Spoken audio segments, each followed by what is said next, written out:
जय हिंद मेरे दोस्तों। तो ये इंडिया का नक्शा है, इस तरह से देखिए। ये पाकिस्तान का बॉर्डर और इंडिया का बॉर्डर है, ये देखिए इस तरह से। और यहाँ से इंडिया और तिब्बत वाला है। तो ये देखिए ऊपर से नीचे तक, ये देखिए ये इंडिया का नक्शा है, ये पॉलिटिकल मैप है ये। तो मैं आपको ये पैरा जो मिलिट्री रहती है ना, जिसमें से BSF, ITBP, SSB, Assam rifle, CICF, CRPF और कोस्ट गार्ड, उसके बारे में बताऊंगा मैं कि कहाँ कहाँ। जैसे कि CRPF चुनेंगे तो आपकी ड्यूटी कहाँ रहेगी, और ऐसे BSF चुनेंगे तो आपकी ड्यूटी कहाँ पे रहेगी, ITBP चुनेंगे तो कहाँ पे रहेगी आपकी ड्यूटी, और असम राइफल चुनेंगे तो आपकी ड्यूटी कहाँ पे रहेगी। तो इस तरह से मैं आपकी बात करूँगा ये बॉर्डर वाला। तो सबसे पहले मैं जो इंडिया और पाकिस्तान का जो बॉर्डर उसकी बात करूँगा। ये देखिए यहाँ से शुरू होता है और सीधा गुजरात तक आता है। तो यहाँ पे जो पैरा जो मिलिट्री रहेगी, तो वो कौन सी पैरा मिलिट्री रहेगी। तो यहाँ पे मैं सबसे पहले बताऊंगा, सबसे पहले एक नंबर पे रखूँगा मैं जो BSF रहते हैं। तो BSF बॉर्डर सिक्योरिटी फोर्स, सीमा सुरक्षा बल। BSF की जो सीमा सुरक्षा बल रहेगी, तो वो इसी बॉर्डर में रहेगी, पाकिस्तान और इंडिया के बॉर्डर पे रहेगी, जो कि भारत को सुरक्षा प्रदान करती है BSF के जवान। उसके बाद मैं चलूँगा चाइना वाला क्षेत्र में। तो ये चाइना वाला क्षेत्र, ये देखिए चाइना वाला क्षेत्र है। तो इसकी अगर मैं बात करूँ तो चाइना क्षेत्र के अंतर्गत ये जो इंडिया सीमा और चाइना से सीमा में कौन सी पैरामिलिट्री रहेगी।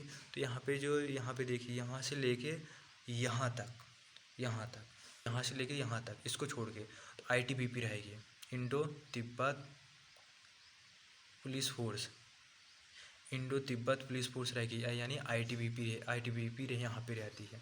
ITBP जो भी ITBP चुनेंगे ना, जो भी चूज़ करेंगे, तो वो यहाँ सीमा में काम करना पड़ता है। काम नहीं, यहाँ पे सुरक्षा के लिए यहाँ पे तैनात रहना पड़ता है, यहाँ पे इंडिया और तिब्बत वाली बॉर्डर पे। अब रहा ये नेपाल वाला क्षेत्र। तो नेपाल वाला क्षेत्र में नेपाल और इंडिया वाला की जो सीमा रहती है, वहाँ पे SSB सीमा सशस्त्र बल का यहाँ पे तैनाती रहती है यहाँ पे। तो यहाँ पे जब भी SSB चुनेंगे, तो यहाँ पे हमको इस बॉर्डर पे वर्क करना पड़ता है, यहाँ तैनात रहना पड़ता है। इसके बाद आया अपना ये भूटान की रक्षा तो इंडिया वाले ही कर लेते हैं, पैरामिलिट्री। इसके बाद जो जंगल वाला एरिया, यहाँ से पूरा जंगल वाला एरिया, तो यहाँ असम राइफल का वर्क रहता है। यहाँ पे असम राइफल की तैनाती रहती है यहाँ पे। जब भी असम राइफल चुनेंगे तो उसकी पेमेंट ज़्यादा रहती है, क्योंकि यहाँ पर जो जंगल एरिया है, तो जो भी पैरामिलिट्री रहती है उसको अलग अलग क्षेत्र के हिसाब से उसको अलग अलग तैनातों किया जाता है, उसको तैनात। तो यहाँ पर असम राइफल रहती है, जिनका काम रहता है कि यहाँ पर पहाड़ी एरिया भी, जंगल एरिया भी है। तो इस तरह से असम राइफल का काम यहाँ पर रहता है। ये बांग्लादेश, यहाँ तो अपना BSF भी रहेगा, BSF यहाँ भी रहेगा और यहाँ भी रहेगा। इसके बाद ये तो बाहरी रक्षा हो गई, जो भारत की बाहरी रक्षा है, यानी सीमा रक्षा, उसकी बात हो गई। अब आंतरिक रक्षा कौन करेगा। आंतरिक रक्षा के लिए भी पैरामिलिट्री है, तो वो है CRPF, यानी सेंट्रल रिजर्व पुलिस फोर्स।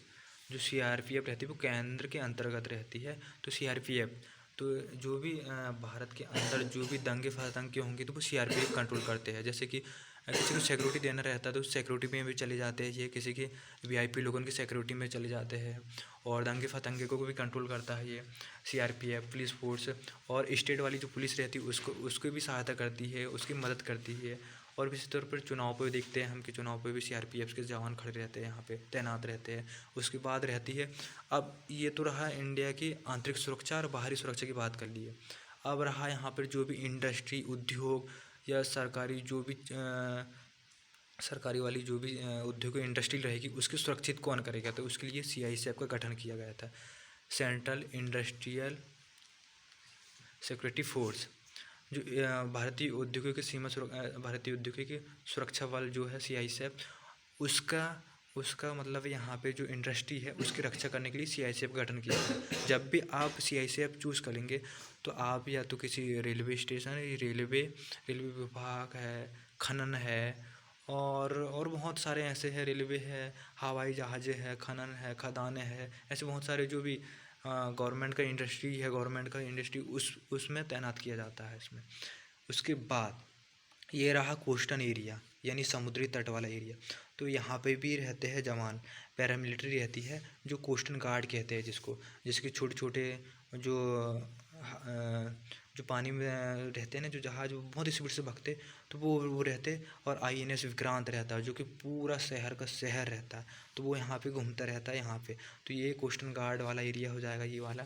तो इस तरह से ये बाहरी वाली सुरक्षा की बात हो गई, ये बाहरी वाली सुरक्षा की बात हो गई। BSF, ITBP, SSB, Assam rifle और कोस्टल गार्ड, ये बाहर आंतरिक आंतरिक की भी बात हो गई। CRPF और CISF की बात। इनको अलग अलग जगह पे अलग अलग ट्रेनिंग दी जाती है। जैसे कि यहाँ BSF, तो उसको अनलिमिटेड ऑटो जो अपना बंदूक राइफल है उसको दी जाती है, क्योंकि अलग अलग क्षेत्रों में अलग अलग ट्रेनिंग दी जाती है। ये जंगल वाला तो इसको जंगल वाला ट्रेनिंग दी जाएगी। ये पहाड़ी वाला एरिया, हिमालय वाला एरिया, तो इसको हिमालय के तौर पे ट्रेनिंग दी जाती है। और ये आंतरिक है तो आंतरिक वाले ट्रेनिंग दी जाती है। सबका अलग अलग काम होता है, सबका अलग अलग ट्रेनिंग होती है। तो इस तरह से होता है। तो ठीक है दोस्तों, मिलते हैं अगले वीडियो पे इसी तरह वीडियो पे। जय हिंद दोस्तों।